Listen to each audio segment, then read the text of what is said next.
Bonjour mes chers amis, les habitués de la chaîne de télévision vidéo La Voix de la Vérité. Aujourd'hui, en première page, j'introduis la photo du président Mao Tse-tung.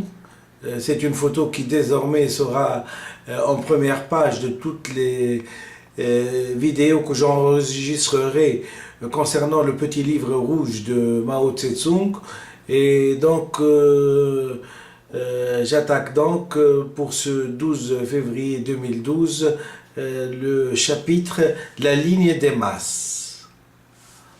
11e chapitre, la ligne de masse. Le peuple seul est la force motrice, le créateur de l'histoire universelle, du gouvernement de coalition 24 avril 1945, œuvre choisie de Mao Tse-tung, tome 3.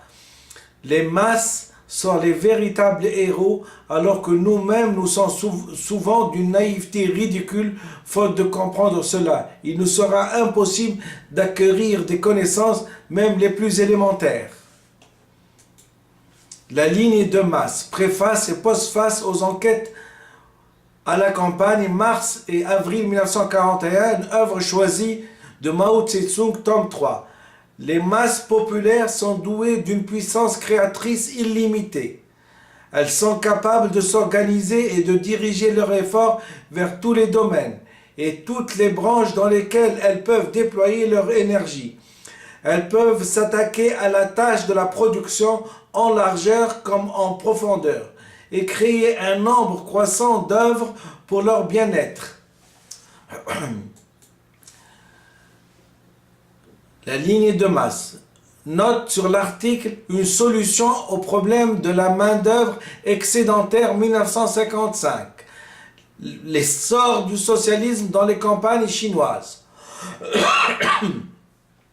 L'essor actuel du mouvement paysan est un événement d'une extrême importance. Dans peu de temps, on verra dans les provinces du centre, du sud et du nord de la Chine des centaines de millions de paysans se dresser impétueux, invincibles, tels l'ouragan, et aucune force ne pourra les retenir. Ils briseront toutes leurs chaînes et s'élanceront sur la voie de la libération. Ils creuseront le tombeau de tous les impérialistes, seigneurs de guerre, fonctionnaires, corrompus et concussionnaires, despotes locaux et mauvais obéraux.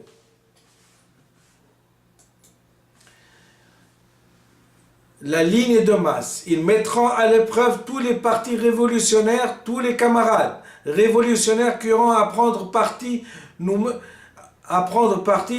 mettre à la tête des paysans et les diriger. Rester derrière eux, en nous contentant de les critiquer avec force, gestes autoritaires, ou nous dresser devant eux pour les combattre. Tout Chinois est libre de choisir une des trois voies, mais les événements obligent chacun à faire rapidement ce choix. Je répète.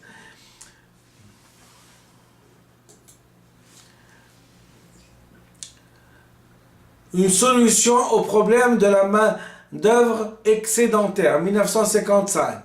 L'essor du socialisme dans les campagnes chinoises. L'essor actuel du mouvement paysan est un événement d'une extrême importance.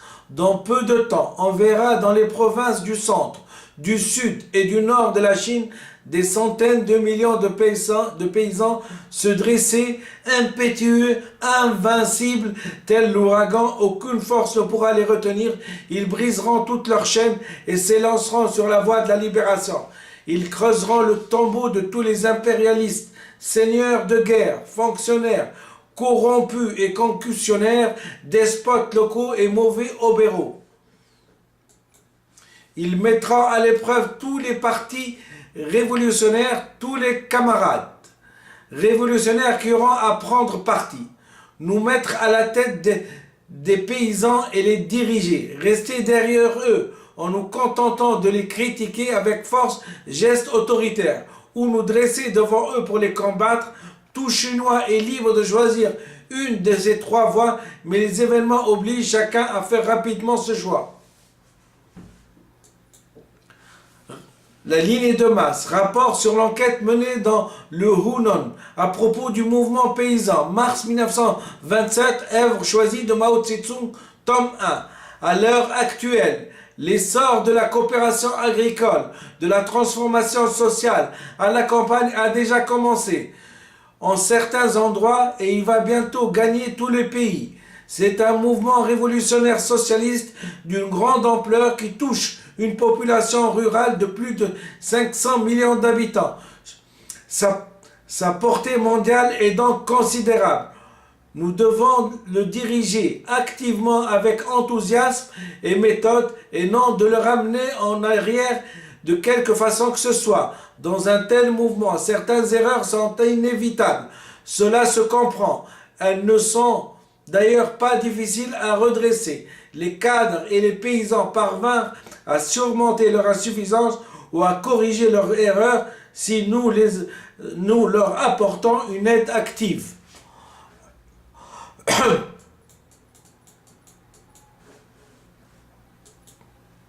Rapport sur l'enquête dans le Hunan à propos du mouvement paysan, mars 1927, œuvre choisie de Mao Tse-tung, tome 1.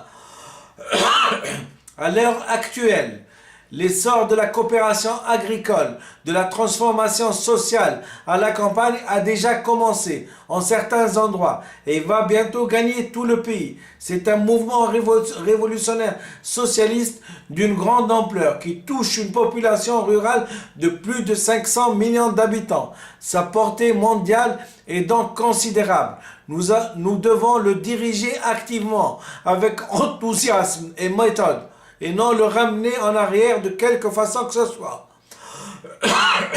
Dans un tel mouvement, certaines erreurs sont inévitables.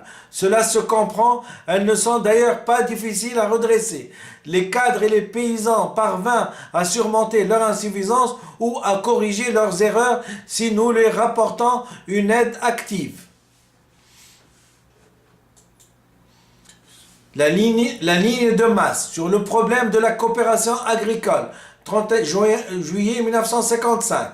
Les masses ont un immense pouvoir d'enthousiasme pour le socialisme. Ceux qui, même en période révolutionnaire, ne savent que suivre la vieille routine, sont absolument incapables de discerner cet enthousiasme. Ce sont des aveugles, tout paraît sombre. Ils vont même jusqu'à faire passer le vrai pour le faux, le blanc pour le noir. Combien de ces gens-là n'avons-nous pas vu? De tels individus qui ne savent pas suivre les chemins battus, ils ne savent suivre que les chemins battus, nous sous-estiment toujours l'enthousiasme du peuple. Quand un phénomène nouveau apparaît, ils se désapprouvent d'emblée, ils s'y opposent, puis ils reconnaissent leur tort et font quelques autocritiques. Mais en présence d'un autre phénomène nouveau, ils se comportent encore toujours de la même manière. C'est de cette façon qu'ils réagissent devant tout phénomène nouveau. Ces gens-là sont toujours passifs. Dans les moments décisifs, ils n'avancent jamais et ont toujours besoin d'une bourrade dans le dos pour progresser d'un pas. Note sur l'article. Se comptant à réaliser la coopération agricole en 2 ans, 1955. L'essor du socialisme dans les campagnes chinoises. Depuis plus de 20 ans, notre parti poursuit chaque jour un travail de masse. Et depuis une dizaine d'années, il parle chaque jour de la ligne de masse. Nous avons toujours soutenu que la révolution doit s'appuyer sur les masses populaires et compter sur la participation de chacun. Et nous sommes toujours proposés à ce qu'on en remette exclusivement à quelques personnes qui donnent des ordres. Cependant, certains camarades n'appliquent pas encore à fond la ligne de masse dans leur travail. Ils comptent toujours sur ce petit nombre de personnes seulement et travaillent dans un froid isolement. Une des raisons en est que, quoi qu'ils fassent, ils répugnent à expliquer clairement à ceux qu'ils dirigent et qu'ils savent comment développer l'initiative et la force créatrice de ces derniers. Subjectivement, ils veulent bien que chacun prenne part au travail, mais ils ne font connaître mais ils ne font pas connaître aux autres ce qui est à faire, ni comment faire de cette façon. De cette façon, comment voulez-vous que chacun se mette à la tâche, que le travail soit bien fait? Pour résoudre ce problème, le moyen essentiel est évidemment de donner une éducation idéologique sur la ligne de masse. Mais en même temps, il faut enseigner à ses camarades beaucoup de méthodes concrètes de travail. Causerie avec les rédacteurs du quotidien du Shanxi Soviet, 2 avril 1948, œuvre choisie de Mao Tse-tung, tome 4. 24 années d'expérience nous montrent qu'une tâche, qu'une politique, qu'un style de travail juste sont toujours en accord avec les exigences des masses. À un moment et en un lieu donné et nous lie à elles, mais qu'une tâche, qu'une politique, qu'un style de travail erroné ne correspondent jamais aux exigences des masses, à un moment ou à un lieu donné, et nous coupe de celle-ci. Si les mots tels que le dogmatisme, l'empirisme, l'autoritarisme, le suivisme, le sectarisme, la bureaucratie, la présomption dans le travail, présomption dans le travail sont absolument nuisibles et inadmissibles. Si ceux qui sont atteints se doivent de les vaincre, c'est parce que ces mots nous coupent des masses. Du gouvernement de coalition, 24 avril 1945, œuvre choisie de Mao Tse-tung. Pour établir une liaison avec les masses, nous devons nous conformer à leurs besoins, à leurs désirs. Dans le travail pour les masses, nous devons partir de leurs besoins et non de nos propres désirs, si louables soient-ils. Il arrive souvent que les masses soient objectivement besoin de telle ou telle transformation, mais que subjectivement, elles ne soient pas conscientes de ce besoin, qu'elles n'aient ni la volonté ni le désir de le réaliser. Dans le cas, nous devons attendre avec patience, c'est seulement lorsqu'à la suite de notre travail, les masses seront dans leur majorité conscientes de la nécessité de ces transformations, lorsqu'elles auront la volonté et le désir de le faire, aboutir qu'on pourra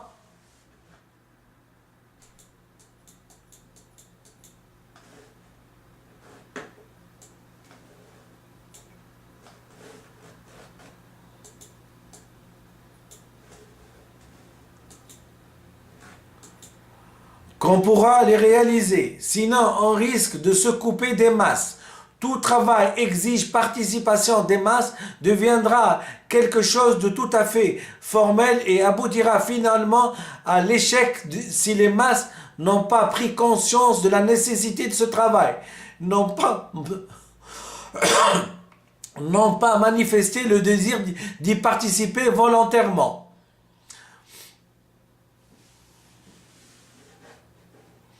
Deux principes doivent nous guider. Premièrement, les besoins réels de ces masses et non les besoins nés de cette imagination. Deuxièmement, le désir librement exprimé par les masses, les résolutions qu'elles ont prises elles-mêmes et non celles que nous prenons à leur place. Le Front uni dans le travail culturel, 30 octobre 1944, œuvre choisie de Mao Tse-tung, tome 3. Notre congrès doit appeler tout le parti à redoubler de vigilance, à veiller à ce qu'aucun camarade, quel que soit le domaine de son activité, ne se coupe des masses. Il faut apprendre à chaque camarade à aimer les masses populaires et à prêter une oreille attentive à leur voix, à s'intégrer aux masses où qu'il aille, à se confondre avec elles et non à se placer au-dessus d'elles, à les veiller ou à les élever ou à élever leur conscience. Politique en tenant compte de leur niveau et conformément au principe du libre consentement, à les aider à s'organiser progressivement et à développer graduellement toutes les luttes nécessaires que permettent les conditions internes et externes du lieu et du moment donné. Du gouvernement de coalition, 24 avril 1945, œuvre choisie de Mao Tse-tung, tome 3. Si nous tenions à passer à l'offensive, alors que les masses n'ont pas encore pris conscience, ce sera de l'aventurisme. Si nous voulions à toute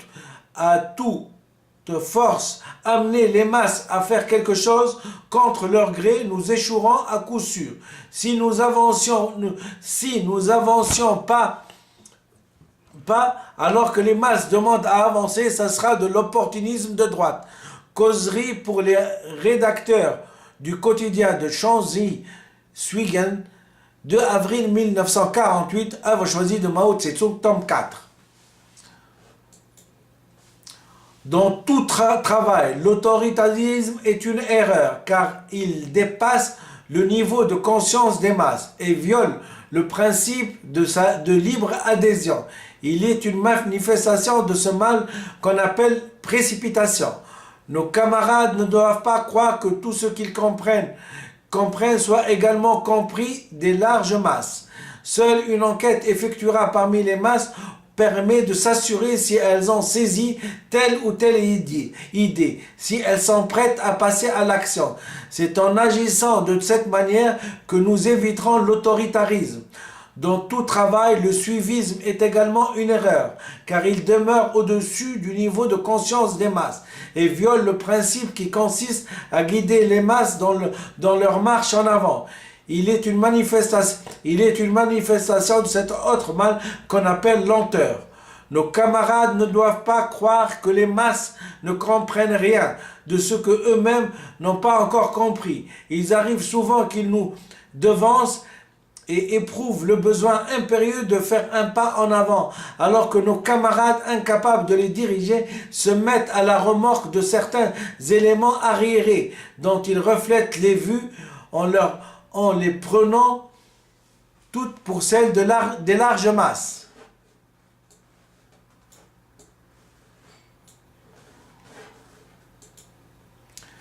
La ligne de masse du gouvernement de coalition, 24 avril 1945, œuvre choisie de Mao Tse-tung, tome 3. Recueillir les idées de masse et les concentrer, puis les retransmettre aux masses, afin qu'elles les appliquent fermement et parvenir ainsi à élaborer de justes idées pour le travail de direction. Telle est la méthode fondamentale de direction. À propos des méthodes de direction, 1er juillet 1945, œuvre choisie de Mao Tse-tung, tome 3.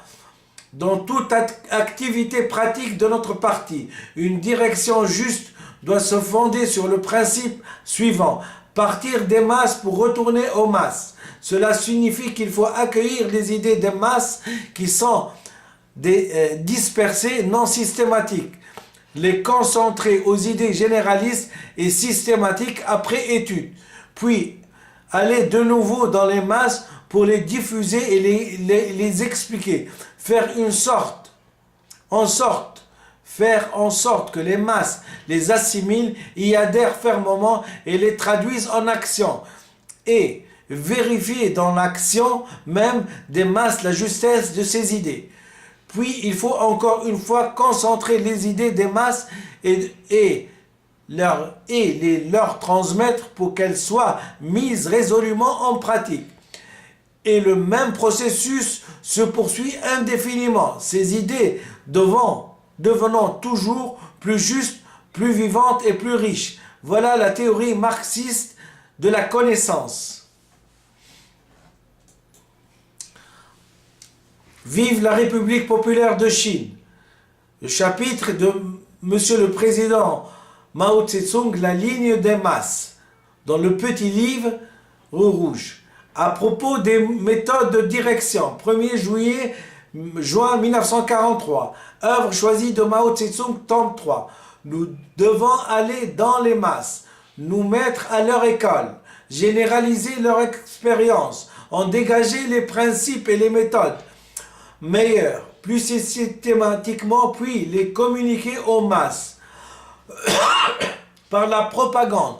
Appeler les masses à les suivre pour résoudre leurs problèmes, de sorte qu'elles se libèrent et conquièrent le bonheur. Organisez-vous, 29 novembre 1943, œuvre choisie de Mao Tse-tung, tome 3. Dans certains endroits, des membres de nos organes dirigeants pensent qu'il suffit que les dirigeants seuls connaissent la politique du parti, qu'il n'est pas nécessaire de la faire connaître aux masses. C'est une des raisons fondamentales pour laquelle une partie de notre travail n'a pu être faite.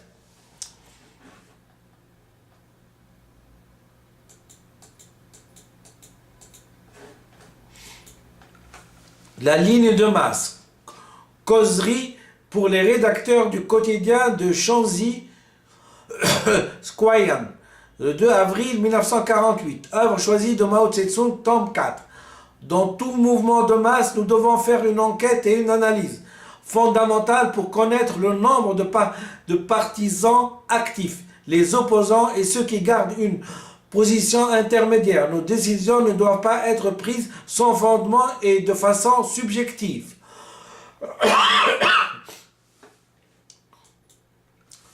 Méthode de travail des comités du parti, 13 mars 1949, œuvre choisie de Mao Tse-tung, tome 4. Les masses en tout lieu comprennent grosso modo 3 sortes d'éléments: ceux qui sont relativement actifs, ceux qui sont relativement arriérés et ceux qui sont entre les deux. C'est pourquoi les dirigeants doivent être capables de réunir autour d'eux le petit nombre d'éléments actifs et s'appuyer sur ces derniers pour élever le niveau des éléments intermédiaires et rallier les éléments arriérés.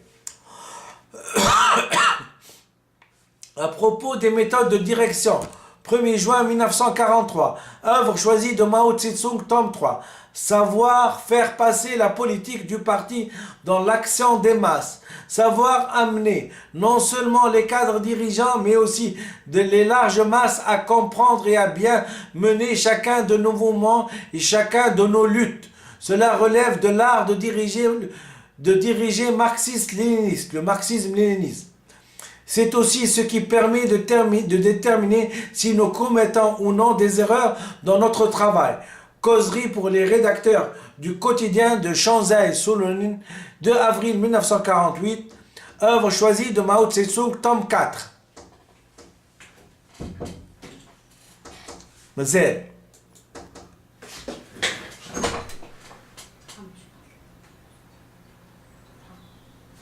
كلام فيها كلامي هذا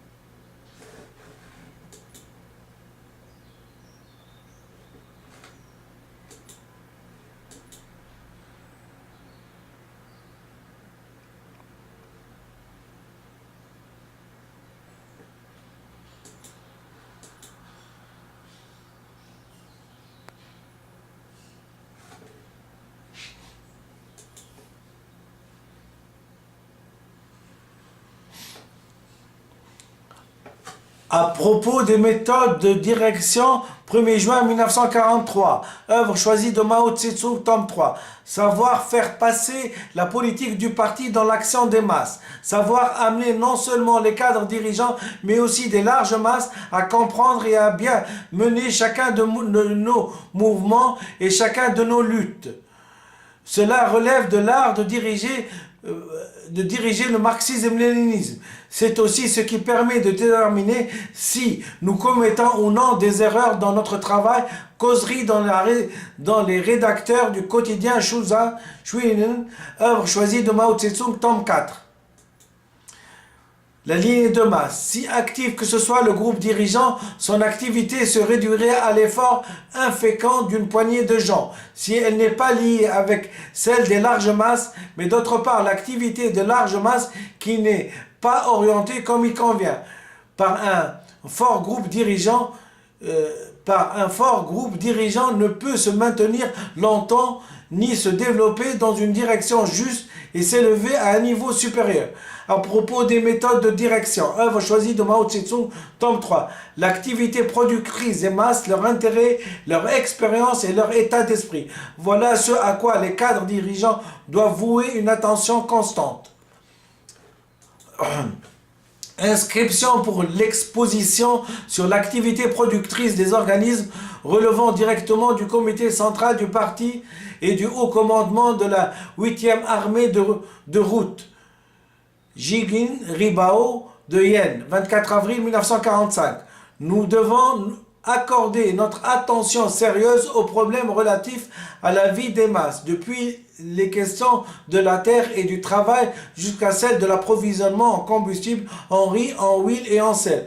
Toutes ces questions relatives aux conditions de vie des masses doivent être mises à l'ordre du jour. Il faut en discuter, prendre des décisions, les appliquer et en contrôler l'exécution. Il faut faire comprendre aux masses que nous représentons leurs intérêts, que nous respirons du même souffle qu'elles. Il faut que, partant de là, ils arrivent à comprendre les tâches encore plus élevées que nous avons proposées, les tâches de la guerre révolutionnaire, en sorte qu'elles soutiennent la révolution et l'étendent à tout le pays, qu'elles fassent leurs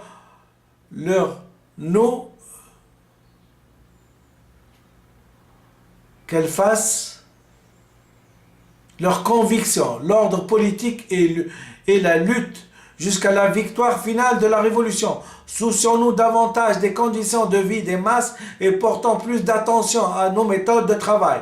27 janvier 1934, œuvre choisie de Mao Tse-tung, tome 1. Je vous remercie infiniment.